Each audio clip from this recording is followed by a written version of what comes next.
Hello champions, আমাদের YouTube channel Bengal এডুকেটার্সে আজকে আবারও তোমাদের স্বাগত জানাই।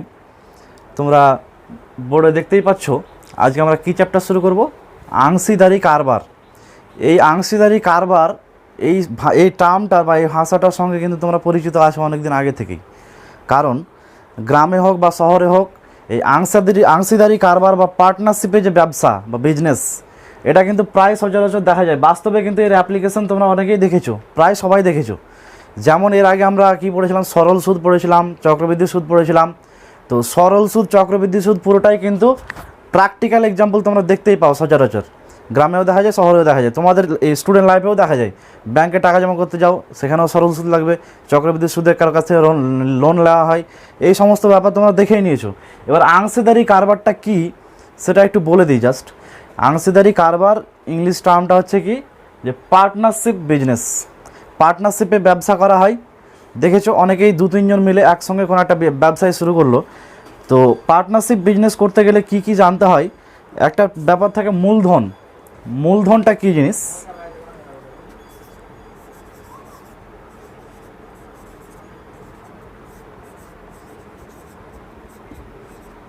মূলধন। দেখো, যে কোনো ব্যবসা করতে গেলে তো একটা পুঁজি লাগবে, মানে কিছু পরিমাণ টাকা ইনভেস্ট করতে হবে আগে। ব্যবসায় নামার আগেই কিছু পরিমাণ টাকা নিয়ে, সে ছোটো হোক বড় হোক, যে কোনো অ্যামাউন্টের একটা টাকা প্রথমে আগে ইনভেস্ট করা হয়। ওইটাই হচ্ছে ওর মূলধন। মূলধনটা প্রথমে ইনভেস্ট করা হয়, কিন্তু সিঙ্গেল ব্যবসা করে সে একাই লাগায় পুরো টাকাটা। যারা পার্টনারশিপে করে তারা সমানভাবে ভাগ করে নিতে পারে, বা কেউ বেশি কেউ কম এরকমভাবে নিতে পারে। তো মূলধনটা যারা যে কজন, দুইজন বা 3জন বা 4জন বা একের বেশি বা একাই, কিন্তু অংশীদারি কারবারে কিন্তু দুই বা দুইয়ের বেশি লোক একসঙ্গে যখন ব্যবসা করে তখন অংশীদারি কারবার হয়ে যায়। তো এই অংশীদারি কারবারটা যখন করা হয় তখন মূলধনটা খুব ইম্পর্টেন্ট। মূলধনটা বিভিন্নভাবে হতে পারে, যে 3জন ব্যবসা করছে, তো 3জন সমানভাবে ইনভেস্ট করলো। আমি 10,000, আমার কোনো 2জন বন্ধু আছে, 2জন বন্ধু 10,000 করে, মোট 30,000 টাকা ইনভেস্ট করে, মানে এক জায়গায় জমা করে, ওটা নিয়ে কিছু হয়তো কাঁচা মাল কিনলাম, দিয়ে ওটাকে পরে বিক্রি করবো, বা যে কোনো একটা ছোটোখাটো জিনিস তৈরি করবো আমরা ওই ব্যবসাটা, মানে ওই মূলধনটা কাজে লাগিয়ে পরে ওটাকে বিক্রি করা হবে। যে কোনো উপায়ে ব্যবসা করা যেতে পারে। তো মূলধনটা সমান ভাগে ভাগ করে নেওয়া যেতে পারে প্রথম থেকেই, যে যেরকম। এবার মূলধন যদি সমানভাবে নেওয়া হয় তাহলে বছর শেষে যে লাভটা হবে, প্রফিটটা হবে, তো প্রফিটটাও সমানভাবে ভাগ করব। কিন্তু যদি মূলধনটা কম বেশি নেওয়া হয়, যেমন আমি মনে করলাম 10,000 টাকা দিলাম, আমার কোনো বন্ধু আছে সে 5,000 দিল, আরও কোনো বন্ধু আছে সে 8,000 দিল, 3জন মিলে একটা পুঁজি বা মূলধন জমা হলো। ওই টাকাটা এবার আমরা ব্যবসার কাজে লাগালাম। তো যে যেরকম মূলধন দিয়েছে, আমি 10,000 দিয়েছি মানে কি, প্রফিটটা আমার বেশি হওয়া উচিত। 1 বছর পরে যে প্রফিটটা হবে ওখানে প্রফিটের হারটাও আমার বেশি হওয়া উচিত। কারণ কি, আমি বেশি টাকা প্রথমে ইনভেস্ট করে রেখেছি বছরের প্রথমেই। এবার যারা কম, যে 5,000 দিয়েছে সে লাভের পরিমাণটাও কম পাবে, যে 8,000 দিয়েছে তার থেকে একটু বেশি পাবে। তো ঠিক এইরকমই মূলধন ব্যাপারটা হচ্ছে এটা। এবার আমরা যেটা পড়বো সেটা হচ্ছে আরেকটা টার্ম, সেটা হচ্ছে লাভ্যাংশ বন্টন।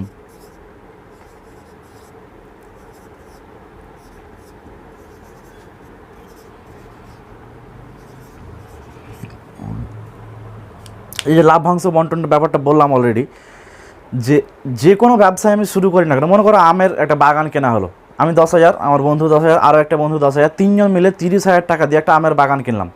তো 1 বছর পরে আম বিক্রি করার পরে যে মোট লাভটা হবে, ওই লাভের পরিমাণটা কিন্তু সমানভাবে ভাগ হয়ে যাবে। কেন? কারণ 3জনে এখানে 10,000 করে দিয়েছে।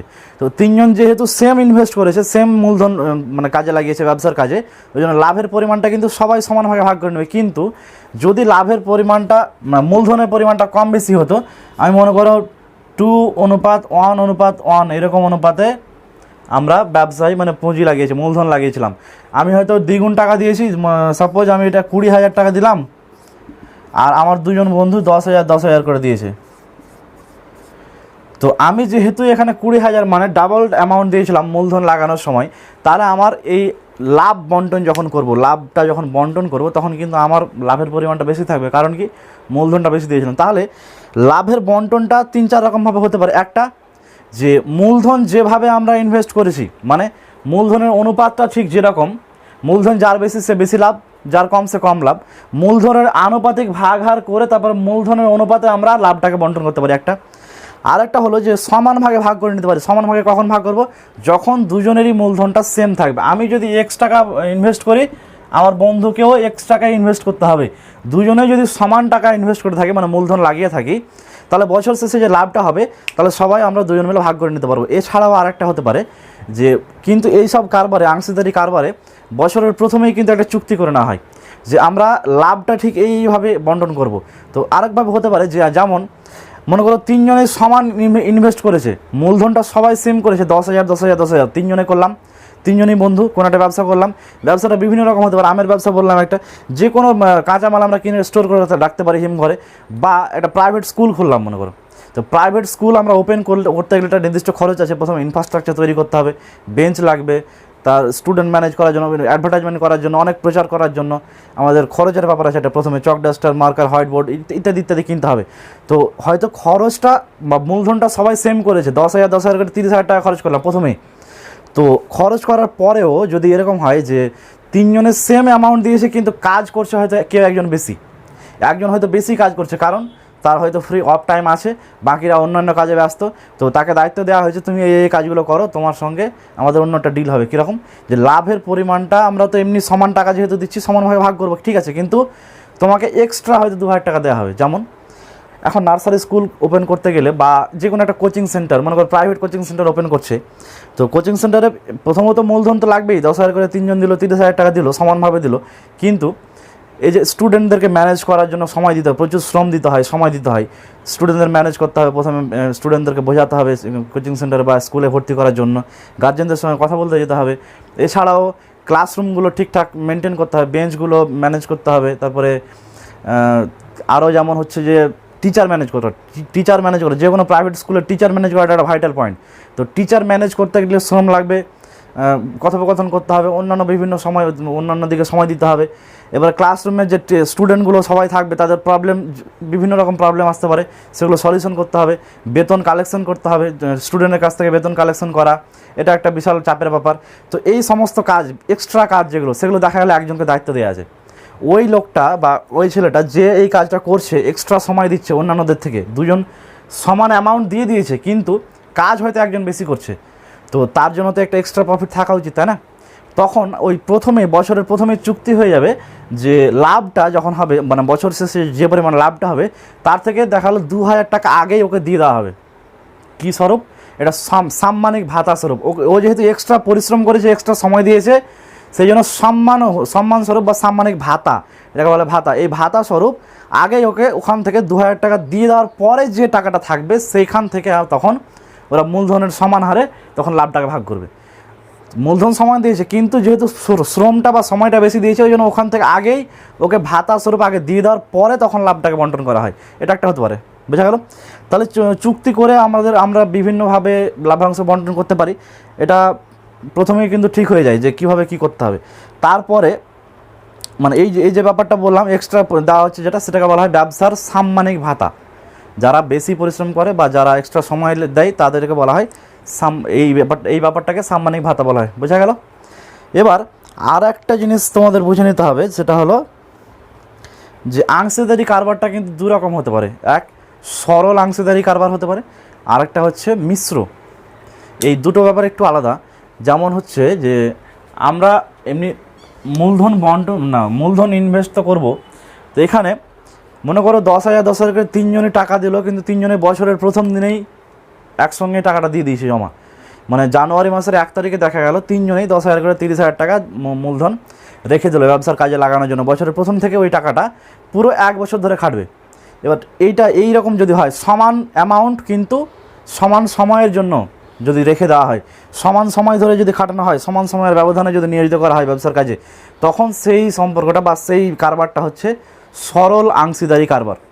তো এটা বোঝা গেল যে অ্যামাউন্টটা হয় যাই হোক নির্দিষ্ট পরিমাণ অ্যামাউন্ট, কিন্তু সমান সময়ের জন্য, সময়টা সবাই সেম। 1 বছর আমার টাকাটা যেমন নিয়োজিত থাকবে ব্যবসায়, 1 বছর তার টাকাটাও ব্যবসায় নিয়োজিত থাকবে। 1 বছর পরে লাভ লসের পরিমাণটা যেমন আমি সহ্য করব, লাভটা যেমন আমি মেনে নেব, তেমন লসটা যে পরিমাণে হবে, যেভাবে হবে সেই পরিমাণ সেই হারে আমাকে লসটাও স্বীকার করতে হবে, এটাই নিয়ম। এবার যদি এরকম হয় যে আমি 3 জন মিলে ব্যবসা করছি, কিন্তু প্রথমে আমি 10,000 টাকা জমা করলাম, যে কাজটা শুরু করলাম জাস্ট। এবার ধীরে ধীরে যত কাজ করবো, প্রথমে তো অ্যাডভার্টাইজিং দিয়ে শুরু করতে হবে যে কোনো বিজনেস। আমার মনে করো প্রাইভেট স্কুল, আবার বলছি কোচিং সেন্টার নিয়ে মনে করো, তো কোচিং সেন্টার শুরু করার আগে তো অ্যাডভার্টাইজিং করতে হবে। তো অ্যাডভার্টাইজিং করার জন্য আমি 10,000 টাকা ইনভেস্ট করলাম। এবার খরচ অ্যাডভার্টাইজিং করার পরে ইনফ্রাস্ট্রাকচার তৈরি করতে হবে।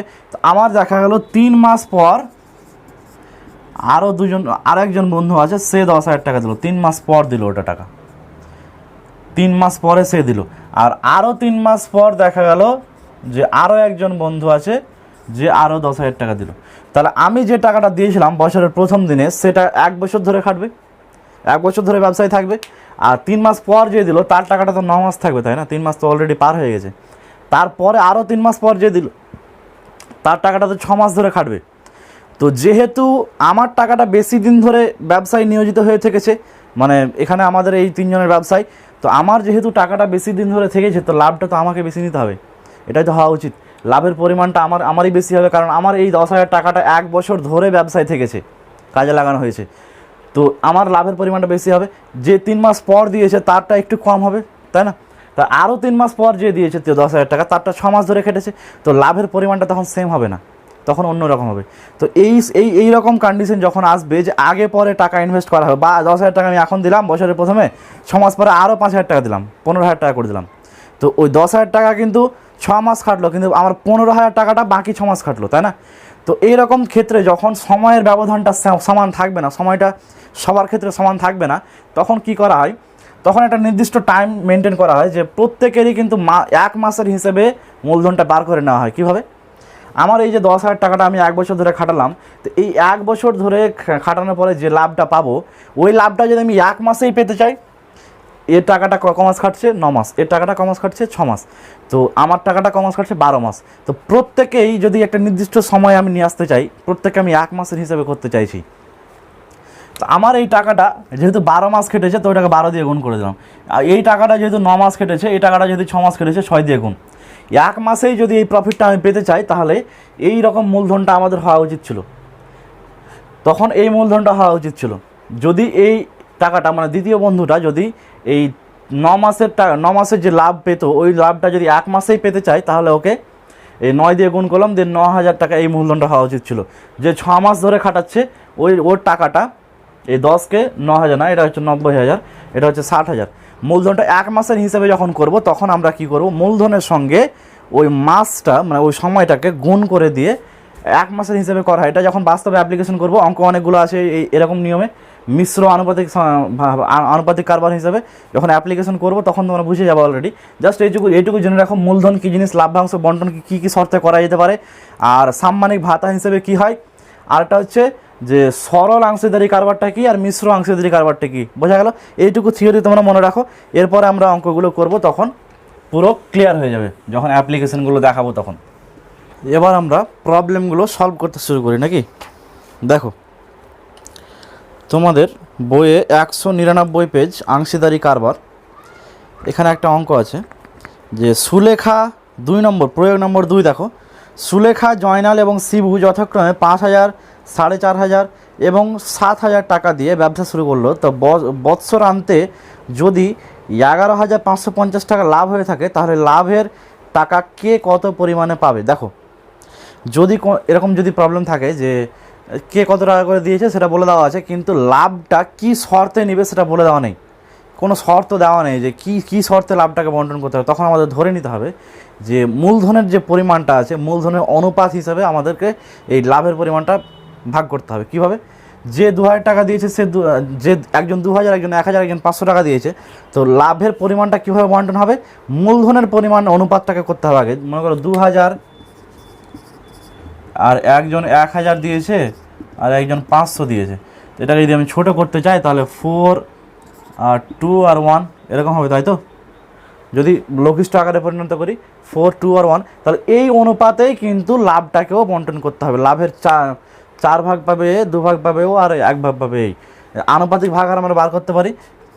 প্রথম জনের আনুপাতিক ভাগ আর কী হবে? 4/7। দ্বিতীয় জনের আনুপাতিক ভাগ আর কী হবে? 2/7। তৃতীয় জনের 1/7। এবার লাভ যে পরিমাণ পাবো, লাভ মনে করি X টাকা, তখন 3 জনেরকেই X টাকা দিয়ে গুণ করে যা পাবো সেটাই হচ্ছে লাভের পরিমাণ। আর একটা জিনিস বলতে হতো, সেটা হলো যে কোনো মূলধন ইনভেস্ট না করেও কিন্তু লাভের পরিমাণ পাওয়া যায়। কীভাবে? মনে করো 3 জন মিলে ব্যবসা করছে, ঠিক আছে? 3 জন মিলে ব্যবসা করছে, 3 জন মিলেই মূলধনটা লাগিয়েছে, না প্রাইভেট স্কুল ওপেন করছে হয়তো একটা, 3 জন বন্ধু মানে মূলধন লাগিয়েছে, তিনজনেই ক্যাশ লাগিয়েছে, ক্যাশ 10,000 করে বা 20,000 করে তিনজনে লাগিয়েছে। লাগানোর পরে যে জায়গাটার উপরে মানে স্কুলটা ওপেন করছে, তো দেখা গেলো ওই জায়গাটা ওদের তিনজনের কারোই না, অন্য একজনের। তো ওই জায়গাটা যে ওকে ইউজ করতে দেবে প্রাইভেট স্কুল ওপেন করার জন্য, তো তার তো একটা পার্সেন্টেজ থাকবে, তাই না? তো সে হয়তো মূলধন দিচ্ছে না, কিন্তু সে জায়গাটা দিচ্ছে ব্যবহার করতে, ওই জায়গাটাই ওর কাছে কি ইনভেস্ট। তো ওই জায়গাটা, ওর জমিটা যে ইনভেস্ট করলো, তো প্রত্যেক বছর তো লাভের একটা শেয়ার নেবে, তাই না? তো বছরের প্রথমেই কিন্তু চুক্তি হয়ে যাবে যে লাভ যা হবে দেখা গেলো 10% ওকে দিয়ে দিতে হবে জমির মালিককে। তো এখানে কিন্তু ও মূলধন দিল না, কিন্তু লাভের পরিমাণটাও পাবে। কেন? কারণ জমিটা ইনভেস্ট করে রেখেছে, ওই জমিটা প্রত্যেক বছর ব্যবহার করছে স্কুলের জন্য। তা এই হিসাবে জমির ভাড়া স্বরূপ বলো আর শেয়ার স্বরূপ বলো, যাই বলো 10% হয়তো ওকে দিতে হবে, এরকম কন্ডিশন হতেই পারে। তো ওটাকে আগে দিয়ে দেওয়ার পরে, মানে এটা যেহেতু ও মূলধনের বাইরে, লাভাংশের বাইরে, মূলধনে ও বন্ধুরা তিনজন মিলে কারবার করছে, কিন্তু এ হচ্ছে জমির মালিক। তো জমির মালিককে এই লাভের 10% টাকাটা আগে দিয়ে তারপরে বাকি টাকাটা তখন বন্টন করতে হবে তিনজনের মধ্যে, এরকম নিয়ম হয়। তো অঙ্কগুলো করবো ঠিক বুঝে যাবা, অনেকগুলোই আছে অ্যাপ্লিকেশন, করতে দেখি প্রয়োগগুলো। 3 নম্বরটা না, প্রয়োগ নম্বর 2 যেটা বলছে, সুলেখা, জয়নাল এবং শিবু।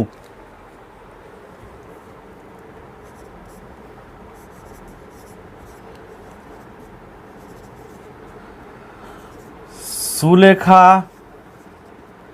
জয়নাল এবং শিবুর মূলধনের অনুপাত।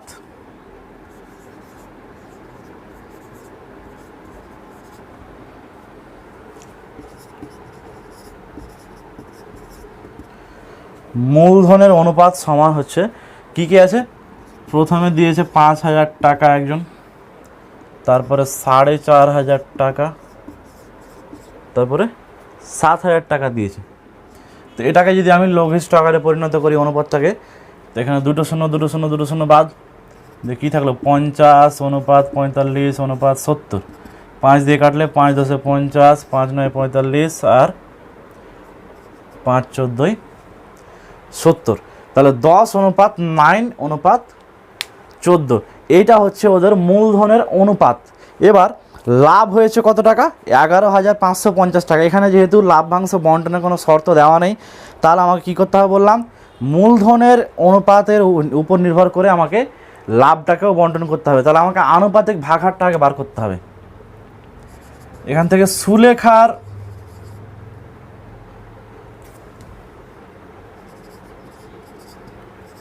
মূলধনের আনুপাতিক ভাগহার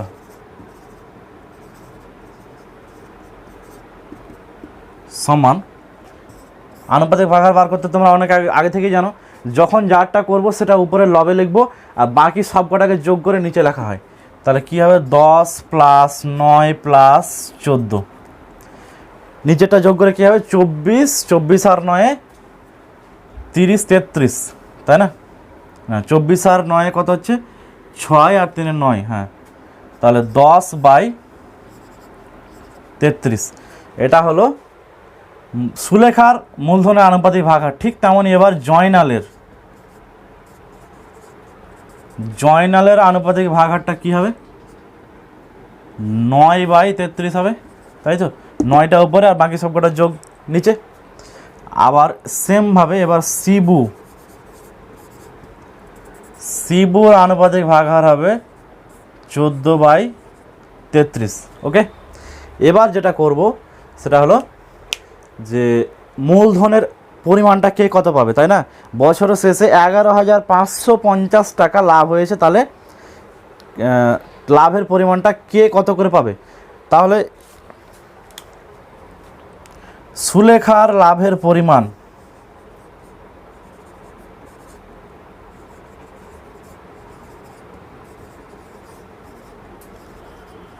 সমান 10/33 গুণ 11,550।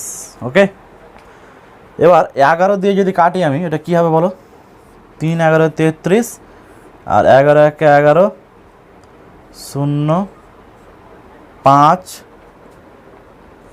0। তারপরে এবার 3 দিয়ে যদি কাটি,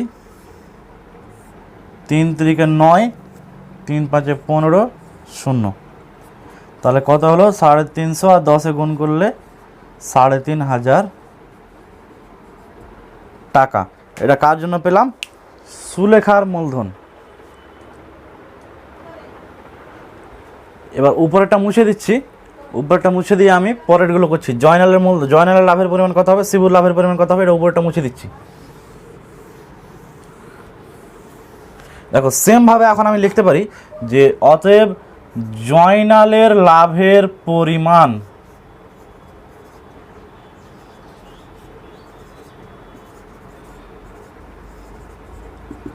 সমান 9/33 গুণ 11,550। এটাকে এটা দিয়ে কাটার পরে কি পেলাম? 350 পেলাম। এবার 350 এটা দিয়ে গুণ, 0 5 9 45 আর 3 9 27 আর 4 27 আর 4 31, তাহলে 3,150 টাকা। এটা কে পেলো? জয়নাল। এবার সেম পদ্ধতিতে শিবু,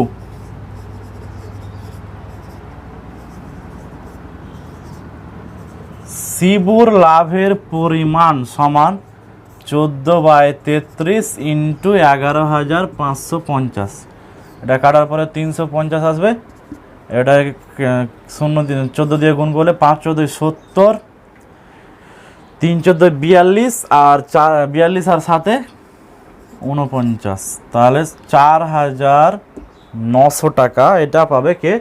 শিবু। এটাই আমরা বার করতে বলেছিল যে লাভের পরিমাণটা কে কত টাকা পাবে। তাহলে 2 নম্বর প্রশ্নের অ্যান্সার কিন্তু এটা। পদ্ধতিটা বোঝা গেছে। প্রথমে মূলধনের আগে অনুপাতটাকে বার করে লঘিষ্ঠ আকারে করে নিলাম, তারপর আনুপাতিক ভাগাহার করলাম, তারপরে লাভের পরিমাণটা আনুপাতিক ভাগাহার হিসেবে বন্টন করে দিলাম। ঠিক আছে, এটা হয়ে গেল 2 নম্বর।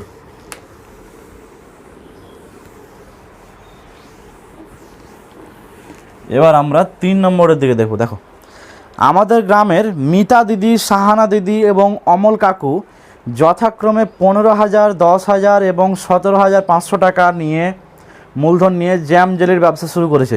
বছর শেষে 4,250 টাকা লোকসান হলো। তাহলে কত টাকা লোকসান, মানে কাকে কত টাকা লোকসান সহ্য করতে হবে, মানে পাবে? দেখো যেমন লাভের পরিমাণটা যে অনুপাতে নিবে, লোকসান যদি লস হয়, লসটাও কিন্তু সেই অনুপাতেই ভাগ করে নিতে হবে। আমি যদি বেশি টাকা ইনভেস্ট করে থাকি, তাহলে লসটা কিন্তু আমাকেই বেশি সহ্য করতে হবে। যাদের কম লাভ্যাংশ, মানে মূলধনের পরিমাণটা যাদের কম, তাদের লসের পরিমাণটাও কম হবে, তাই না? তো মূলধনের পরিমাণ হিসেবে যেমন লাভ বন্টন করা হয়, তেমন লসটাও বন্টন করে দেওয়া হয়। এখানে লস হয়েছে এদের ব্যবসায়, এদের 3 জন আছে। কে? মিতা দিদি, সাহানা দিদি আর অমল কাকুর মূলধনের অনুপাত বার করবো। তাহলে আগে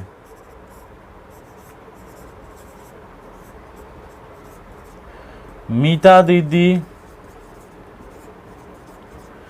সাহানা দিদি ও অমল কাকুর মূলধনের অনুপাত সমান 15,000, তারপর 10,000, তারপরে 17,500। দেখো এখান থেকে আমরা ছোট যদি করি, তাহলে 2 শূন্য করে বাদ দিলাম প্রথমে, তারপর 5 দিয়ে কাটলে 30, এটা 5 20 100, এটা 3 5 15, 5 5 25, আবার 5 দিয়ে করলে 5 6 30, 4 5 20, 5 7 35। তাহলে কি পেলাম? 6 4 আর 7, এটা পেলাম আমরা মূলধনের অনুপাত। এবার লস হয়েছে যেহেতু, তো লসটা 4,000 কত হয়েছে? 4,250 টাকা। এই লসটা কী হবে? আনুপাতিক ভাগহার হিসেবে ওইভাবে বন্টন হবে। তো এটা হচ্ছে অনুপাত। এবার আনুপাতিক ভাগহার করতে তো আমরা জানি, মিতা দিদির ক্ষেত্রে যখন করবো তখন 6/17, 6 উপরে আর নিচে 6 4 7 যোগ করে 6/17, তো 6/17 সঙ্গে তখন লসটাকে গুণ করে দিতে হবে। তাহলে যে আমাকে বার করতে বলা হয়েছে 4,250 টাকার মধ্যে মিতা দিদি কতটা লোকসান হবে, আমি এখন লিখতে পারি। অতএব 4,250-এর মধ্যে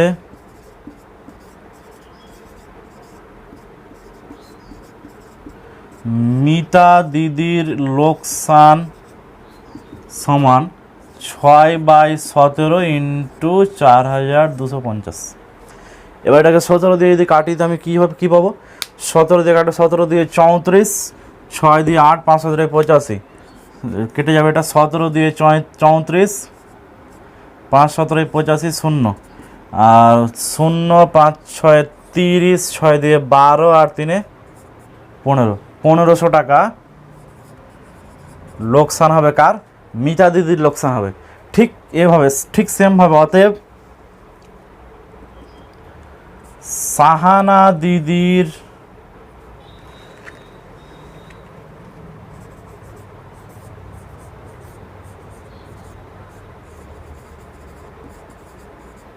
লোকসান হবে সমান 4/17 ইন্টু 4250। এটাকে কাটার পরে কি পাবো? 250 শূন্য 1000 টাকা। এটা হলো লোকসান, সাহানা দিদির লোকসান। আর একটা হচ্ছে অমল কাকুর লোকসান কত হবে?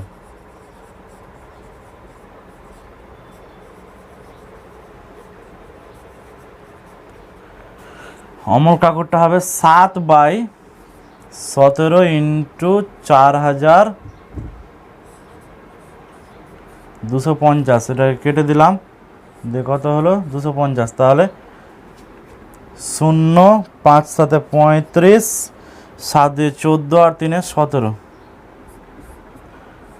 1750 টাকা। তাহলে দেখো তিনজন মিলে লস স্বীকার করলো। কী কী অনুপাতে? যার মূলধনটা বেশি ছিল তার লসটাও বেশি, 1750 টাকা। যার 17,500 টাকা ছিল মূলধন, সে 1750 টাকা লস। আর যার 10,000 টাকা মূলধন ছিল তার 1000 টাকা লস। যার 15,000 টাকা মূলধন ছিল তার 1500 টাকা লস। বোঝা গেল? তাহলে এইভাবে যেমন লাভটা সমানভাবে ভাগ হবে, তেমনই ওই সেম অনুপাতেই লসটাও বন্টন করতে হবে। তাহলে আমরা অ্যান্সার পেয়ে গেলাম তিনটারই। এটা হলো আমাদের 3 নম্বর প্রশ্নের উত্তর। এবার আমরা 4 নম্বর করব।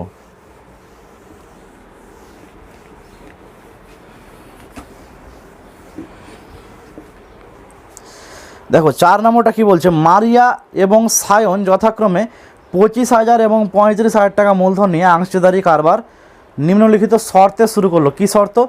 মোট লাভের 1/3 অংশ প্রথমে সমান ভাগে ভাগ করবে ওরা। মানে ব্যবসা করলো দুজনে, কিন্তু মূলধন করেছে কত? একজন 25,000, একজন 35,000 দিয়ে একটা লাভ তো হবে বছর শেষে। ওই লাভের, মোট লাভের 1/3 মানে 1/3 অংশ কিন্তু সমান সমান ভাগে ভাগ করে নেবে। যদিও মূলধনটা সমান নয়, কিন্তু শর্ত এরকমই যে সমান সমান ভাগে ভাগ করবে আগে 1/3 অংশ, তারপর যেটা বাঁচবে বাকি মূলধনটা এবার মূলধনের অনুপাতে ভাগ করে দিতে হবে। তো বছর শেষে যদি 36,000 টাকা লাভ হয়ে থাকে তাহলে কে কত টাকা করে পাবে সেটাই বার করতে বলা হয়েছে। দেখো মারিয়া, এটা হচ্ছে 4 নম্বর।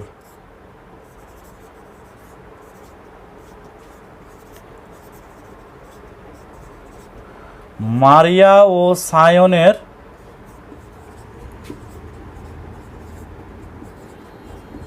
মূলধনের অনুপাত সমান,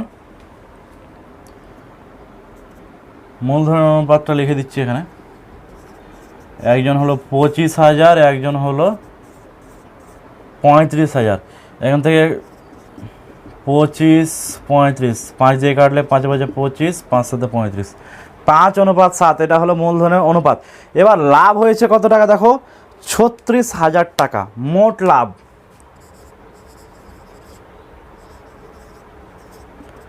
সমান 36,000 টাকা। এবার মোট লাভের 1/3 অংশ সমান 36,000 ইন্টু 1/3। তাহলে কী হবে? 12,000 টাকা। এটা হলো মোট লাভের 1/3 অংশ, 1/3 অংশ। এই 12,000 টাকাটা দুজনেই সমান ভাগে ভাগ করে নেবে। তাহলে দুজনে যদি সমান ভাগে ভাগ করে নেয় তাহলে কত টাকা করে পাবে? 12,000 টাকা দুজনে সমান ভাগে ভাগ করলে প্রত্যেকে পাবে সমান 12,000-কে 2 দিয়ে ভাগ দিয়ে কত? 6,000 টাকা। 6,000 টাকা পেলো কীভাবে? সমান ভাগে ভাগ করে 1/3 অংশ। বাকি এবার লাভটা কত আছে? প্রথমে 36,000 টাকা বছরের শেষে মোট লাভ হয়েছিল, তাহলে 12,000 টাকা বাদ দিয়ে বাকি লাভটা কত? অতএব বাকি লাভের পরিমাণ সমান 36,000 থেকে 12,000 টাকা বাদ দিয়ে কত? হাজার টাকা, 24,000 টাকা বাকি লাভের পরিমাণ পেল। এবার এই 24,000 টাকা কী করবে, মূলধনের অনুপাতে ভাগ করতে হবে। তো এইটুকু লিখে নাও আগে, বাকিটা আমি উপরে মুছে করছি। হ্যাঁ, মূলধনের অনুপাতে ভাগ করতে হবে বাকিটা। মূলধনের অনুপাতটা আছে 5:7।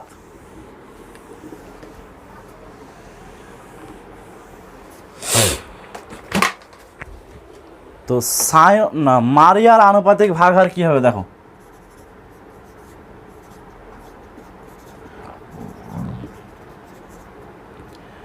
মারিয়ার মূলধনের আনুপাতিক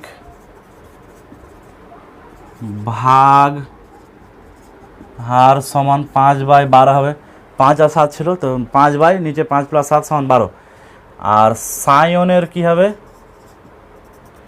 সায়নের আনুপাতিক ভাগ হার হবে 7/12। অতএব বাকি টাকায়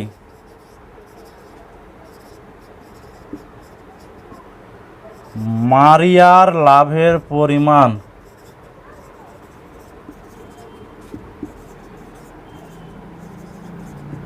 সমান 5/12 ইন্টু 24,000। এটা দিয়ে কেটে দিলাম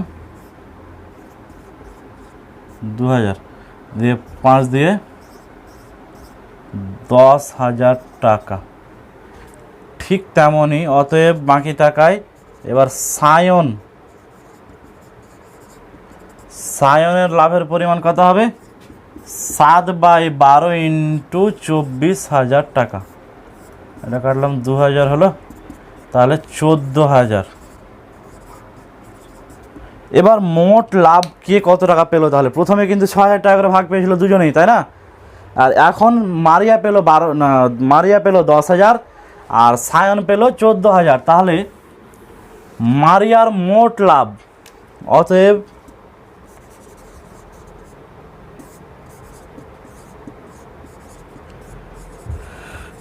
মারিয়ার মোট লাভ সমান 10,000 প্লাস 6,000 সমান 16,000 টাকা।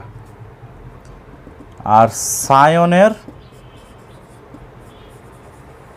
মোট লাভ সমান 14,000 প্লাস 6,000 সমান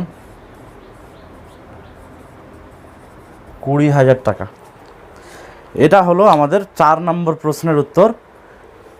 কি প্রবলেম ছিল, যে 25,000 35,000 টাকা দিয়ে ব্যবসা শুরু করলো। ব্যবসায় শর্ত এরকম ছিল যে যা লাভ হবে তার 1/3 অংশ আমরা সমান ভাগে ভাগ করবো আগে, তারপরে যে টাকাটা বাঁচবে লাভের টাকাটা, ওটাকে এবার আনুপাতিক ভাগ হয় মানে মূলধনের অনুপাতে ভাগ করতে হবে। ভাগ করার পরে পেলাম 10,000 আর 14,000। তাহলে মোট লাভের পরিমাণটা ওই যে প্রথমে 6,000 পেয়েছিল তার সঙ্গে যোগ করলাম, এটা 16,000, এ পেলো 20,000, দিয়ে টোটাল 36,000 টাকাটা এভাবে বন্টন করা হলো এদের মধ্যে। বোঝা গেল? দেখো 4 নম্বর সলিউশন হলো। এবার 5 নম্বরটা দেখো, 3 জন অবসরপ্রাপ্ত ব্যক্তি 19,500 টাকা, 27,300 টাকা এবং 15,600 টাকা নিয়ে মূলধন নিয়ে একটা লেদ কারখানা স্থাপন করলো। 1 বছর পর দেখা গেল 43,200 টাকা লাভ হয়েছে। ওই লাভের 2/3 অংশ তারা সমানভাবে ভাগ করবে, আর বাকি অংশ মূলধনের অনুপাতে সমানভাবে ভাগ করে নেবে। তাহলে কে কত টাকা পাবে? দেখো 4 নম্বর অঙ্কটা পড়ো আর 5 নম্বর অঙ্কটা পড়ো, একদম সেম টু সেম অঙ্ক, শুধুমাত্র এখানে মানগুলো মানে মূলধনের পরিমাণগুলো চেঞ্জ হয়েছে, লাভের টাকার পরিমাণটা চেঞ্জ হয়েছে। আর ও প্রথমে ছিল 1/3 অংশ, এখানে হয়েছে 2/3 অংশ। মূলধন যা হবে প্রথম এটাতে কী করলাম, 1/3 অংশ আগে সমানভাবে ভাগ করে নিল দুজনেই। এখানে 2/3 অংশ বার করার পরে 2 ভাগে ভাগ করে দিতে হবে আগে সমান ভাগে, তারপর বাকি টাকাটা মূলধনের অনুপাতে প্রত্যেককে 3 জনকে আলাদা আলাদাভাবে ভাগ করে নিয়ে নিতে হবে। তাহলে কে কত টাকা পাবে হিসাব করে দেখো। এই অঙ্কটা আশা করি তোমরা পারবো অবশ্যই। 4 নম্বর অঙ্কটা পুরোটাই যদি বুঝে গিয়ে থাকো, 5 নম্বরটা এখনই ট্রাই করো আগে। 5 নম্বরটা করার পরে সলিউশনটা বার করে আমাকে কমেন্ট বক্সে জানাবো অ্যান্সার কী করলো। 5 নম্বরটা ট্রাই করো, হ্যাঁ অবশ্যই পারবো। এবার 6 নম্বর দেখো,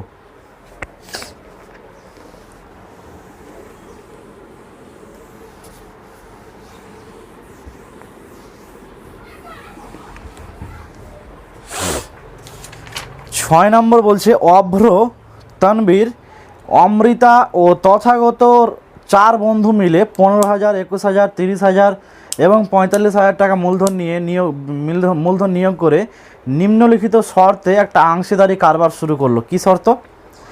অভ্র এবং তানভীর প্রত্যেকে 6 মাস করে ব্যবসা পরিচালনা করবে, আর তার জন্য মোট লাভের 0.25 অংশ দুজনের সমান ভাগে ভাগ করে নেবে। দেখো, 4 জন বন্ধু আছে, কিন্তু 4 জন বন্ধুর মধ্যে 2 জন বন্ধু বলেছে যে তারা সমাজ করে ব্যবসাটাকে পরিচালনা করবে, মেন দায়িত্বটা পালন করবে। 4 জন টাকা ইনভেস্ট করছে, মূলধন নিয়োগ করছে, কিন্তু সবাই হয়তো ব্যবসায় কাজে ব্যস্ত থাকতে পারবে না, বা কাজে মনোযোগ দিতে পারবে না, সময় দিতে পারবে না। ব্যবসার কাজে তো শুধু মূলধন বা টাকা লাগালেই হয় না, ওখানে শ্রম দিতে হবে, ওখানে সময় দিতে হবে। তো ওইটাই হচ্ছে 2 জন দায়িত্ব নিয়েছে, অভ্র এবং তানভীর, যারা হচ্ছে প্রত্যেকে 6 মাস করে পরিচালনা করবে ব্যবসাটাকে। সেই জন্য ওরা কিছুটা বেশি লাভ এক্সপেক্ট করে। বেশি লাভ যেহেতু পাওয়ার কথা, সেই শর্ত করে নিয়েছে প্রথমে যে যা লাভ হবে তার 0.25 অংশ তারা আগেই দুজনের সমানভাবে ভাগ করে নেবে। তারপরে বাকি টাকাটা, বাকি লাভটা 4 জন মিলে তখন ওদের মূলধনের অনুপাতে ভাগ করবে। তাহলে বছর শেষে যদি 27,232 টাকা লাভ হয়ে গিয়ে থাকে, তাহলে কে কত টাকা করে পাবে, তাই না? তাহলে আমাকে এখন বার করতে হবে কি? 6 নম্বর, অভ্র তানভীর অমৃতা তথাগত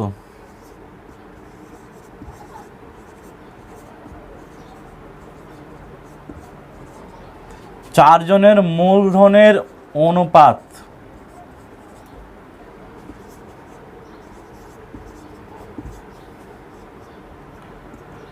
প্রথমে আছে 15,000,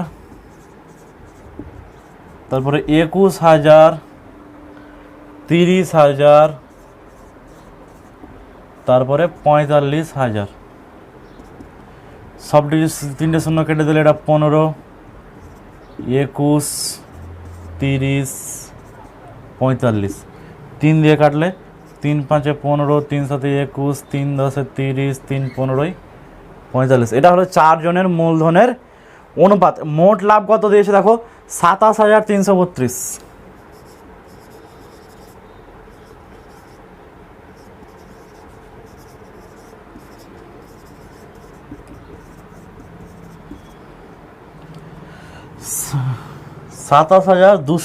টাকা।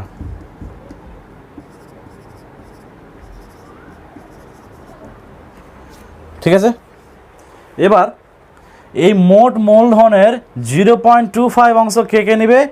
অভ্র এবং তানভীর, তারা যেহেতু ব্যবসাটা পরিচালনা করছে, তাই তারা ভাগ করে নেবে। তাহলে এখন মোট লাভের 0.25 অংশ সমান 27,232কে 0.25 দিয়ে গুণ করতে হবে, তাই তো? 0.25 বা 27,232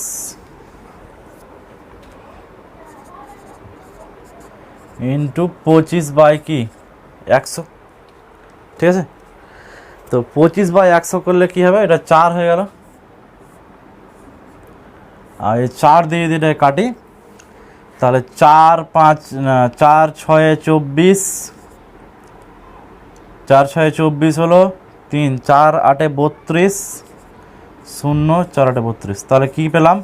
6,808 টাকা। এটা হলো মোট লাভের 0.25 অংশ। এবার এই টাকাটা 2 জনের মধ্যে ভাগ করতে হবে। তাহলে মোট লাভের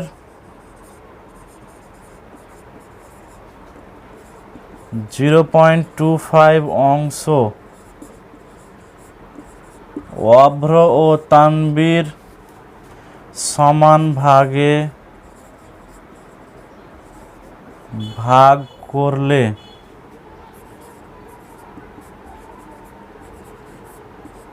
প্রত্যেকে পাবে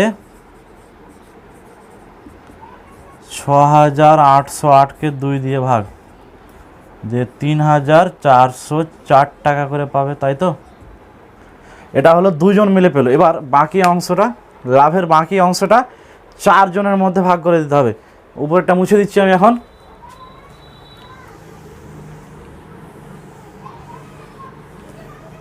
চারজনের অনুপাতটা ছিল 5, 7, 10, 15।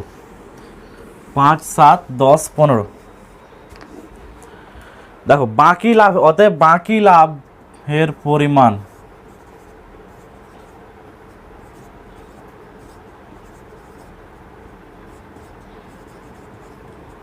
সমান 27,232 থেকে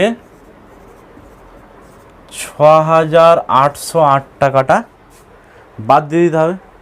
তো এটা যদি বিয়োগ করি কী হবে, 12 থেকে 8 বিয়োগ 4, 3 থেকে 1 বিয়োগ 2, 12 থেকে 8 বিয়োগ 4, 7 থেকে 7 বিয়োগ 0, আর এটা 2, 20,424 টাকা। এটা কি হলো, এটা হলো বাকি লাভের পরিমাণ। এবার এই লাভের পরিমাণটা 4 জনের মধ্যেই ভাগ হবে, তাই তো? তো 4 জনের মধ্যে যদি ভাগ হয় তাহলে বাকি লাভের পরিমাণ থেকে যদি মূলধনের অনুপাতে ভাগ করে দেওয়া হয় তাহলে এই 4,024 কী বলে 20,424 টাকার মধ্যে অভ্র পাবে কতটা, 5 বাই অনুপাতিক ভাগাটা কী হবে, অভ্র অনুপাতিক ভাগার 5/5 + 7 + 10 + 15, তাই তো? অনুপাত ছিল 5, 7, 10, 15, সবটিকে যোগ করলে কী হবে, 10 আর 15 থেকে 25, 25 আর 7, 5, 12তে 25, 25 আর 10-এ 35, আর 2-এ 37, 5/37 হবে, ঠিক আছে? তাহলে অতএব 20,424 টাকার মধ্যে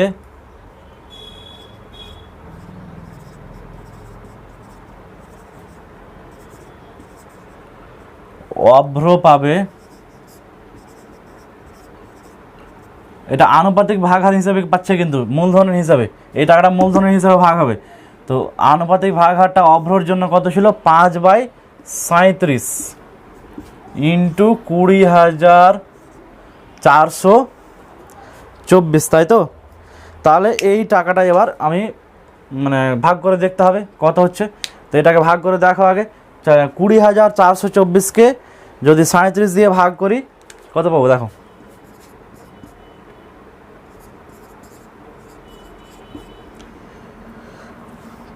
6, 3, 6, 18, 6, 7, 42, আর 3, 6, 18 আর 4, 22, বেশি হচ্ছে 5, তাহলে 5, 7, 35, 3, 5, 15 আর 3, 18, 9, 1, 2, তারপরে আবার 5 বার 7 আর 4 2বার 74। তাহলে কি পেলাম, 552। ভাগ করার পরে পেলাম 552। এটা দিয়ে কেটে দিব 552। 552কে 5 দিয়ে গুণ, 5 দিয়ে 10, 5 5 25, আর 1 26, 5 5 25, আর 2 27, তাহলে 2760 টাকা। ঠিক সেভাবেই অতএব এবার হচ্ছে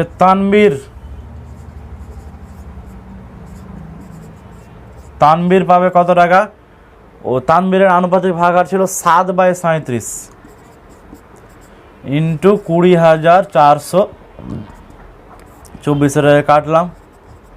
552কে 7 দিয়ে গুণ, 7 2 14, 5 7 35, 1 36, 5 7 35, আর 3 38, এত টাকা পাবে। এবার আরেকজনের নাম কি আছে, আরেকজনের নাম আছে হচ্ছে অমৃতা, আর একজন তথাগত।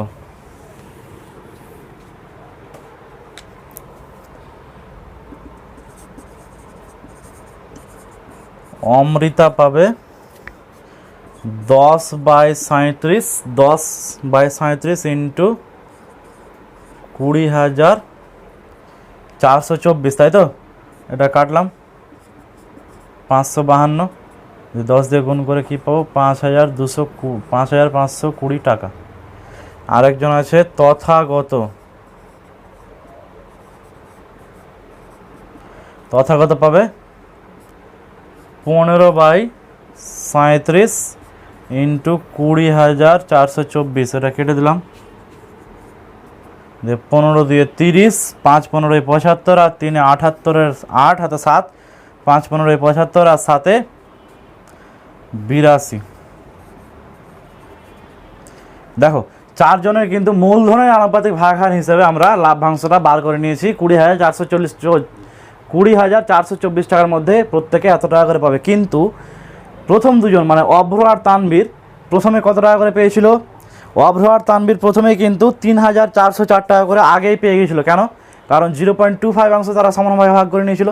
তাহলে এখন অভ্র আর তানবীরের মোট লাভের পরিমাণটা কত হবে এটা একটু লিখে দিতে হবে। এই অমৃতা আর তথাগত কিন্তু এটাই পাবে, 5,220 আর 8,280 টাকা, এই টাকাটাই পাবে ওরা, ঠিক আছে। এবার কিন্তু এই অভ্র আর তানবীরের টাকাটা একটু চেঞ্জ হবে, মোট লাভের পরিমাণটা। তাহলে এইটুকু মুছে দিয়ে বাকিটা লিখছি আমি কি,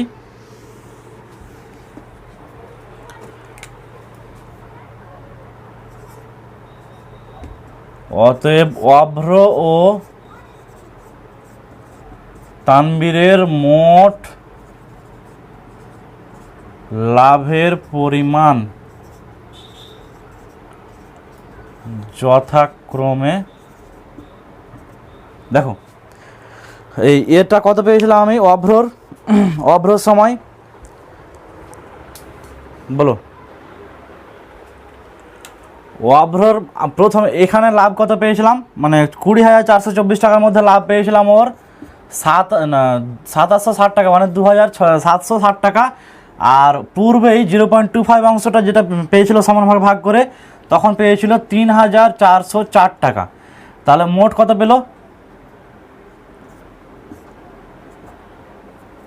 যোগ করতে হবে। তাহলে 4 এখানে 6, তারপরে 7 4 11, 2 3 5 আর 1 6, এত টাকা। এটা কার? এটা অভ্র পেল। আর তাহলে যথাক্রমে না লিখে আমি একটা একটা করে লিখি এখানে, যে অভ্রর মোট লাভের পরিমাণটা লেখো এখানে, অভ্রের মোট লাভের পরিমাণটা লেখো।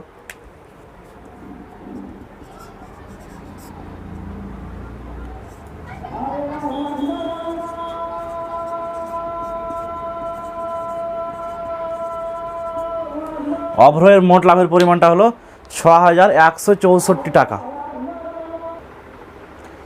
এবার আমরা বার করে নেব তানবীরেরটা, ঠিক আছে। অতএব তানবীর এর মোট লাভের পরিমাণ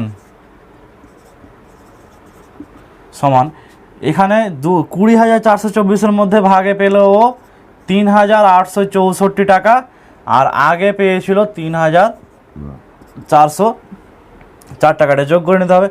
4 4 8, 6 0 6, 8 4 12, 3 3 6 আর 1 7, তাহলে কত টাকা হলো? 7,268 টাকা। এদের দুজনের লাভের পরিমাণটা বেশি হলো কেন? কারণ 0.525 অংশ দুজনেই আগে এরা ভাগ করে নিয়ে নিয়েছে, কারণ ব্যবসাটা পরিচালনার দায়িত্ব ছিল ওদের দুজনের উপরে, তাই লাভের পরিমাণটা বেশি। তাহলে 6 নম্বর অঙ্কটা শর্ত অনুযায়ী আমরা সলিউশনটা করলাম। আশা করি বুঝে গেছো তোমরা। আর আজকে এই 6 পর্যন্তই থাক, এরপরে বাকি উদাহরণগুলো প্রয়োগগুলো আমরা কভার করার চেষ্টা করব নেক্সট লেকচারে। তো এখন পর্যন্ত যা যা বুঝেছো থিওরিগুলো এবং কয়েকটা প্রয়োগ দেখালাম, তোমরা নিজেরা ট্রাই করো, পরের অঙ্কগুলো অবশ্যই পারবা করতে। তারপর যেখানে আটকাবে সেখানে তো আমি আছি, পরের ভিডিওতে কভার করব। তো এখন পর্যন্ত এটাই থাক। আর রেগুলার ক্লাসগুলো ফলো করো, অন্যান্য ক্লাসগুলো প্রতিদিন নিশ্চয়ই আর ক্লাসগুলো আপলোড হচ্ছে। আর টাইম মতো পড়াশোনা করো, রুটিন মেনটেন করো। আশা করি তোমরা সাকসেস পাবে অবশ্যই আমাদের সঙ্গে যুক্ত থাকলে।